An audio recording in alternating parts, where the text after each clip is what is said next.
Exactly 4 p.m. East African time. Time for news updates on News Now with me, Linda Alela. Lots lined up for you. But first, let's take a look at what we have on the highlights. Top on news. IPOA begins probe into allegations of the killing of Rex Masai in the hands of police during anti-finance bill protests on Thursday. And youth in Kitui and Homa Bay counties take it to the streets and protest against members of parliament who voted for the finance bill on Thursday. Wale tuliweka kwa kiti watusaidie, lakini hakuna kenye wanafanya. Mmekaa tu hapo, hamtaki kututetea.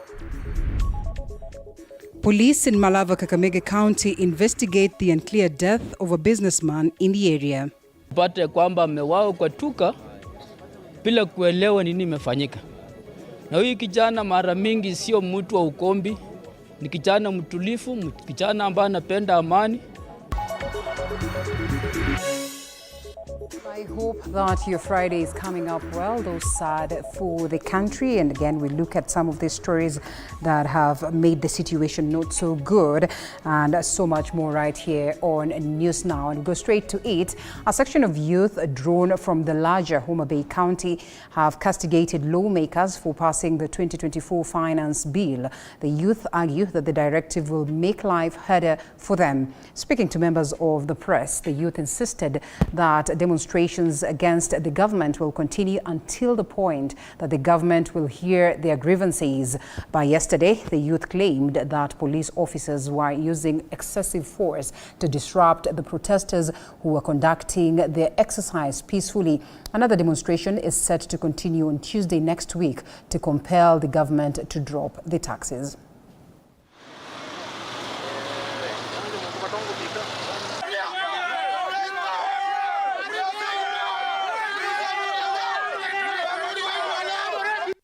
We've been quiet. We thought that you would have you would have put down the finance bill as the demands of other youths in the country, but you failed. So we are promising you a very stiff, tight demonstration Tuesday next week. And we would like to invite the policemen. If they will come, let them ensure that we are peaceful, we'll be peaceful. But if they expose us to any danger, we promise you more danger as the Homa Bay County youths. How can you not listen to the voice of the people? We have been rioting throughout this week, claiming that you shouldn't pass the finance bill. Yet you claim that with that we can't build roads, we can't what? Like literally that is a big no. I'm so proud of Kaluma, our honorable MP Kaluma Opondo, for saying no to the finance bill. And on Tuesday we are going to riot as Homa Bay Gen Zs. And I'll be the front line of it. The President is always talking about the future. Mr. President, you know you are at your old age. You can die of old age, but we will die of taxation. The punitive taxation is a big no to the Gen Zs. Thank you. It is our time to come out as the young people. We have suffered enough. And if we continue living in silence, we are going to be oppressed. We are going to suffer the consequences. Yes, and speaking of Generation Z, commonly known as Gen Z youth, that is from different universities and colleges in Kitui County, have equally expressed their dissatisfaction after members of Parliament proceeded to vote a yes to the controversial finance bill yesterday. They claim that the members of Parliament are driven by their selfish interests, which do not benefit the local Mwananchi, as the bill does not consider the already struggling people. Police in patrol observed the peaceful protests without interference. Tumekasirishwa sana na viongozi wetu kama kina Mbai na Retokaki.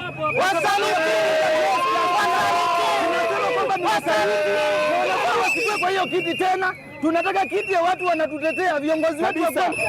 Kenye wewe unatufanyia sisi kama youth tunaumia sana, and what you're doing is not really fair to any one of us. Yani venye umetufinya tunasikia uchungu to an extent where we have to protest. You're our president, tulikuchagua utusaidie, tulichagua wale tuliweka kwa kiti watusaidie, lakini hakuna kenye wanafanya. Mmekaa tu hapo, hamtaki kututetea. We are tired. Munataka kututax, you're taxing us. The millennials are not seeing this because they're the ones getting out of the workforce. Sisi ndo tunaingia kazi saa hii. You want to tax us? We have no problem with paying taxes, but you're not seeing where the taxes are going. Mnatoa linda mama juu umemaliza kuzaa. How can you tax pads? How can you tax pads? Mnasema go tax men innowares. Leave pads alone. We are tired as the Gen Zs. We have no problem with paying taxes. You're coming here telling us how it's going to survive. We have a debt crisis. We understand that we have a debt crisis. We don't know anything about writing a finance bill, but we know something about budgeting. Stop taxing us and take the money that pesa mnapatia au mnalipa watu unnecessary. Take it from there. How can you renovate a house with 600 million, a house that was bought for 400 million? Hatutaki. Can you do your budgeting? Can you cut on your expenditure and not tax us? Thank you. Now, police officers in Malava constituency are investigating a tragic incident where 38-year-old businessman Joseph Mutula was brutally murdered near his shop in Lukume Market. Well, according to the residents, they believe that unknown assailants attacked Mutula during a rainy night, robbed him of an undisclosed amount of money, and then disappeared. The community is now concerned about their safety in the area and is calling for the relevant authorities to take full responsibility. The area chief, Malik Shanguya, has confirmed that an investigation into the incident has already begun.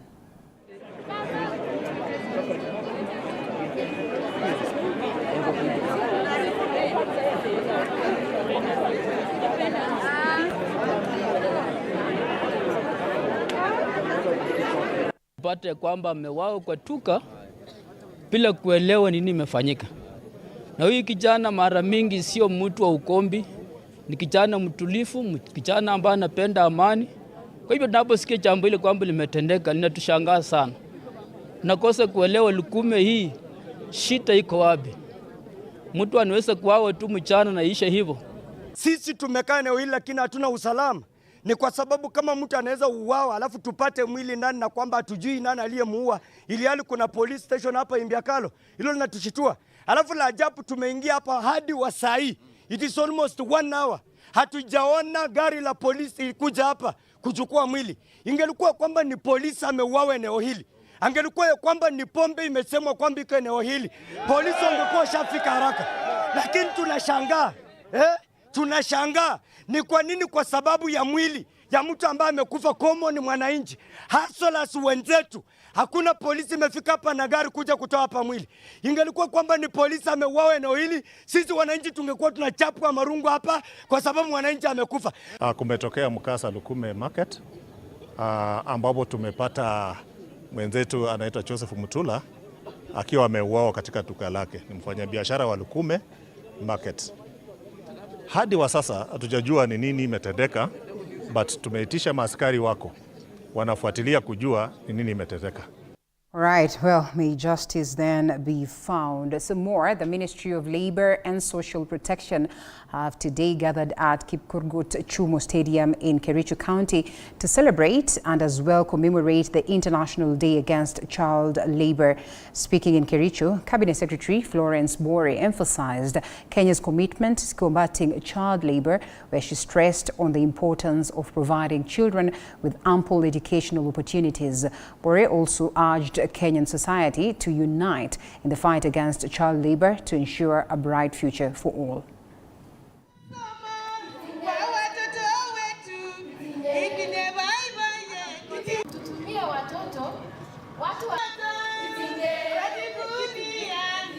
Thank you very much. Today, Friday, the 21st of June, 2024, we are in Kericho County as Ministry of Labour and Social Protection to celebrate and commemorate this day, the International Day Against Child Labor.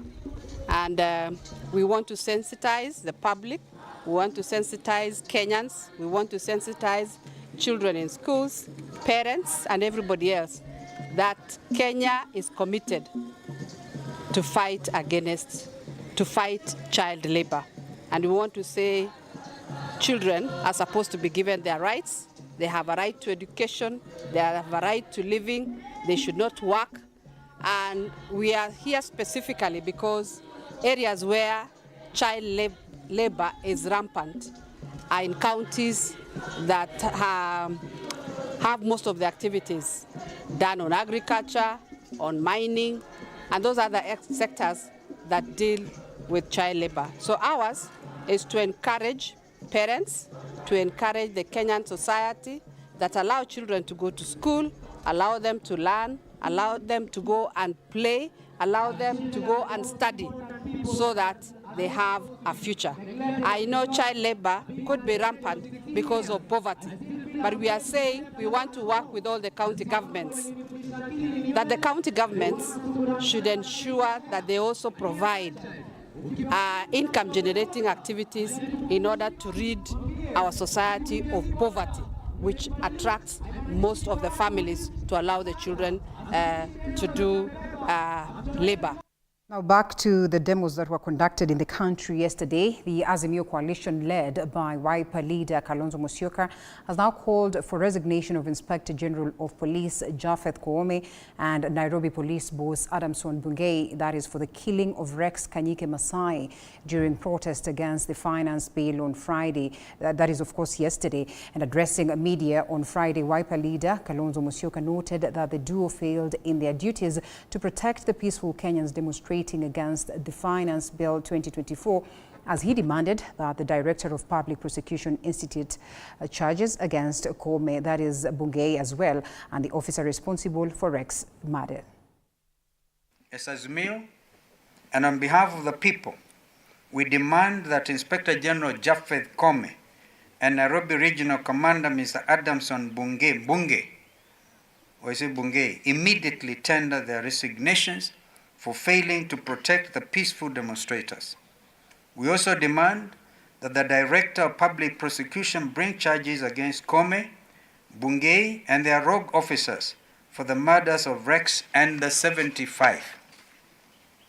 All Kenyans'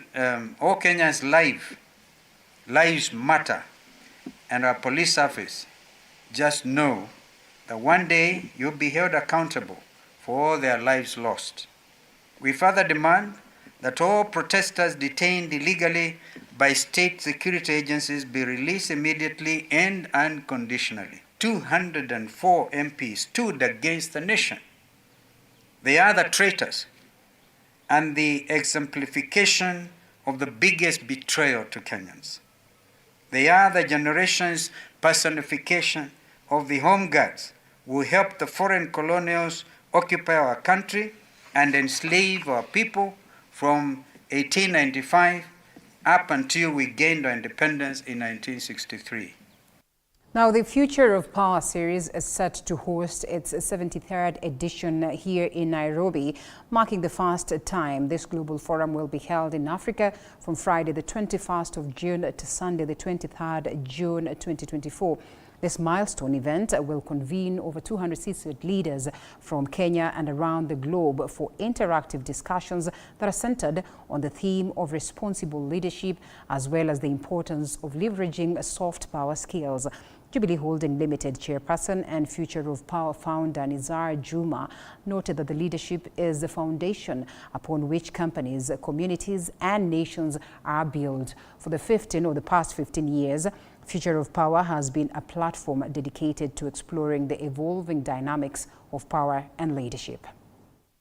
The future of power is about soft power that we want to promote amongst leaders. And this doesn't mean only business people. It means business people, politicians, surgeons, medical profession, actors, all professions. So basically, in your profession, you are the leader. And we want to try and promote better leadership. And that is the purpose of the Future Power, is to introduce leaders to soft power. Because as you know, the world is now becoming more and more harder. And they are professing hard power, which means to be successful, you either have lots of money or you have lots of guns. Soft power is that you achieve the same result, only better, by introducing soft power into your profession, into your business. So that is what we are promoting. We have been already to 72 cities in the world. And our digital credit providers licensed by the CBK to operate have been given the green light to operate in the global fintech scene, a move that would open the country to the United States' $10 trillion market. The Ministry of Investment, Trade and Industry Cabinet Secretary Elizabeth Miano says the digital credit service providers can now push for inclusivity where their traditional banking firms cannot reach, further providing affordable loans, that is, to the marginalized. She says informal economies stand to benefit the most from this transition. 1 year and almost always underestimate what you can do in 10. So it's hard to say how far we will. We're really focused on how do we increase access beyond Kenya, expanding into East Africa and the rest of Africa. And this will be a big goal for us, especially as we think about how do we actually continue to unleash the power of the global majority. Then the last but not least is seed round, raised $1.2 million to get the journey started. We launched here in Kenya in 2014. Following 2 years later, we moved to the Philippines, and 2 years after that, 2018, entered Mexico. Information and guidance to investors, traders, and manufacturers, both physically and through an online portal. We're really focused on how do we increase access beyond Kenya, expanding into East Africa and the rest of Africa. Now, the Kenya School of Government has launched its 2023-2027 strategic plan that aims at creating a new dawn of capacity development in the public service. The plan has been termed as one that will provide public servants with knowledge and skills needed in navigating the complexities of governance. The CS Public Service Performance and Delivery Moses Kuria noted that they will champion for mandatory courses for all public servants that would then strengthen their impact and empowerment.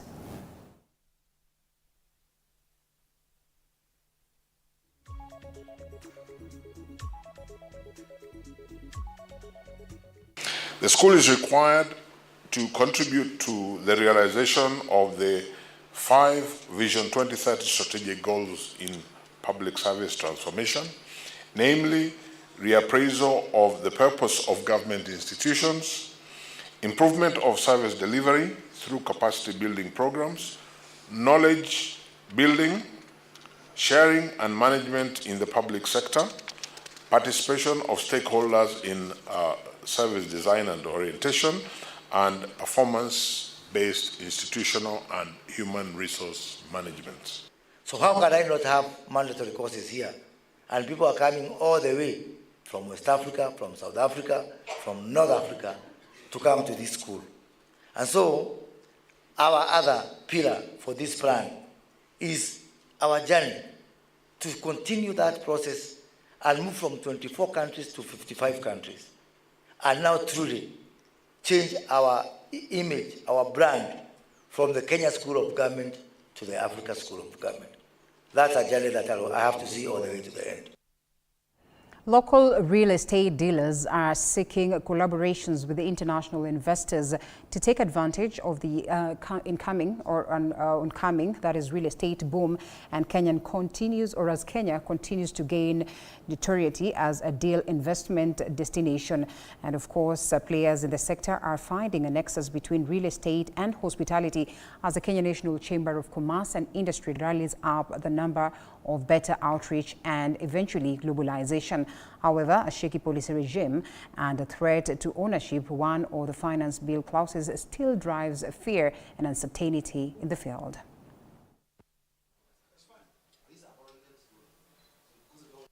Chairman of Greenwood, Our process and our plan and our assignment, shall I say, at Greenwood is to close the wealth gap that exists in America and deploy capital to deserving borrowers in America.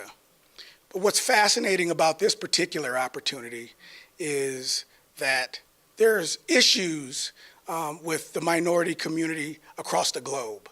That I believe that using Kenya as a gateway to Africa, we will be able to do the exact same things that we're doing in America, here in Africa, through Kenya. My name is Maura, I'm the CEO of Frisco Africa, and today we are here as a company with our partners from the United States, that is Go Green Bank, and this one has culminated from the meeting that we had last time with our President of the United States at Atlanta, Georgia.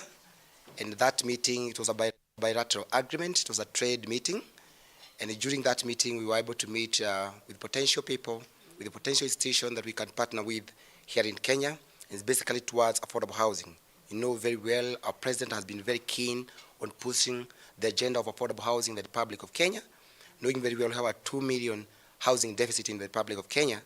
But now we need to push, how can we reduce this gap of the deficit? How can we enable more Kenyans to have homes in the Republic of Kenya?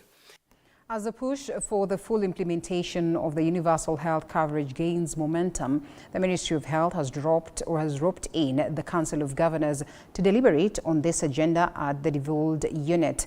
And the Council of Governors today held a council meeting that is to deliberate on key concerns affecting county governments, including status update on the implementation of the universal health coverage, that is including financing for level 2 and 3 health facilities, human resources for health, as well as transition from NHIF to SHA and community health services. Additionally, financing and key emerging concerns of interest, of course, to county governments have also been discussed.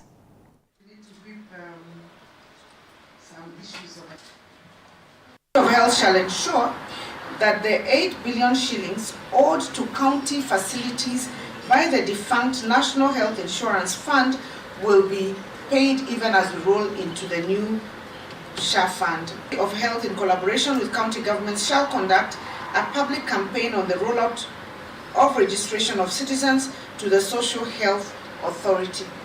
The issue of the transition from NHIF to SHA definitely is welcome.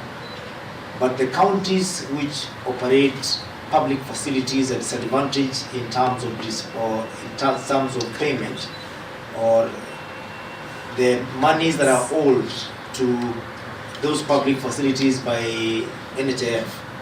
Most of the payments went to the private sector, and most of the facilities in the public sector have not been paid. We are owed up to 8 billion by NHIF. So as we transition, we do not want to see a situation where the 8 billion becomes a pending bill for the public facilities. The Kenya National Private Security Workers Union Secretary General Isaac Andabwa has warned members of parliament who are against 30,000 salary increments to security guards. Andabwa categorically warned Mugirango South Member of Parliament, that is Ilphanas Osworo, who said he is behind other employers who don't want to comply with the union's agreement. He also urged employers to come and talk on the same issue and training fee deductions. The deductions are meant to be deducted from employers, not employees, and of course failure to comply. And Andabwa said that he will call for a 21-day strike notice. I want to dismiss Honorable Osoro and the other MP from Northeastern, who are arguing in Parliament over something they don't understand themselves. 30,000 Kenya shillings as guided by the PISRA is not even enough in terms of the high cost of living in Nairobi. We said, we as the voice of the workers in the Republic of Kenya, and to be specific, private security, we are supporting 30,000 for the cards in Nairobi. I want to put again the employers on notice. I requested the employers to come and engage the union on terms and conditions of the employment in this industry. We cannot leave everything for the regulator to do everything for us. The law is clear. When somebody subscribes to the union and you sign a regulation agreement the way you have done with most of employers, we are now supposed to engage the employer in discussing, negotiating terms and conditions of our workers. Now, Pullman Nairobi Upper Hill, a subsidiary of Accor, has sealed its entry into the Kenyan and East African market with a colorful launch that was graced by Tourism Principal Secretary John Ololtua. And of course, Thursday evening, after opening its doors on the 1st of May this year, the Cosmopolitan 5-star nestled with the heart of Nairobi's, or within the heart of Nairobi, that is financial district, has been able to serve its customers a blend of work and leisure dubbed Wojo. During the launch, the hotel's director, that is of sales and marketing, Susan Waringa, stated that Pullman is dedicated to supporting the native Samburu women in their art craft as part of their corporate social responsibility, that is CSR project. According to the Kenya Association of Hotel Keepers and Caterers, CEO Mark Masharia, the entry of Pullman comes at a time Kenya is projecting a rebound in travel and tourism after taking a hit during the COVID-19 pandemic.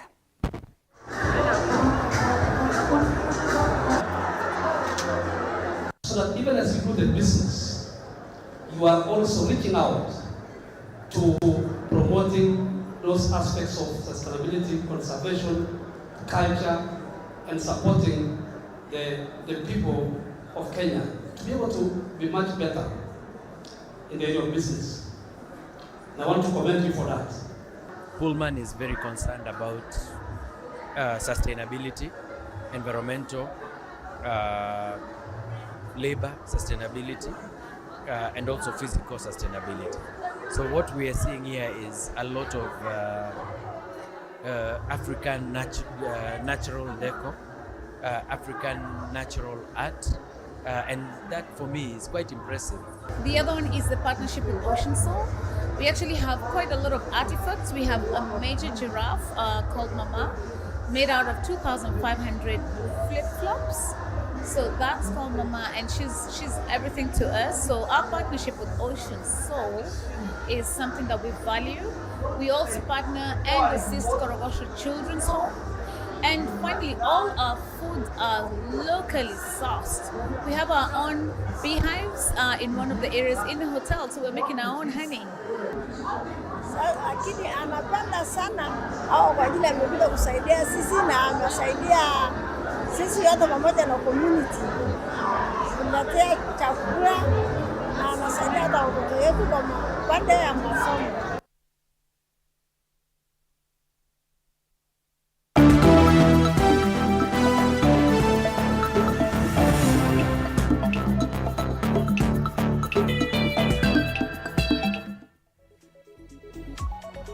All right, and we now get to the sports stories of the day. We have so much lined up in relation to that, and let's take this one.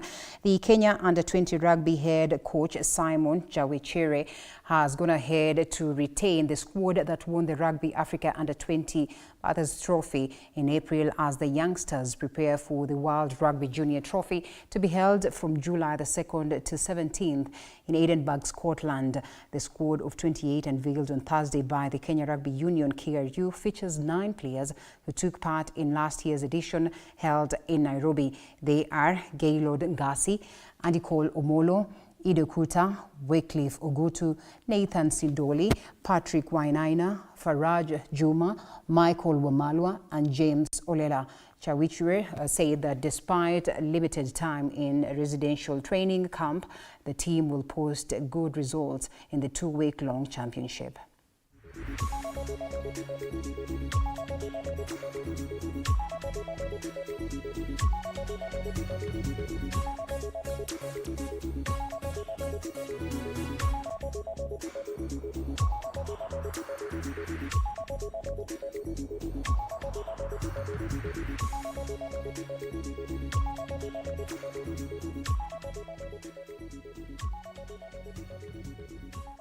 All right, that's the march we had for you.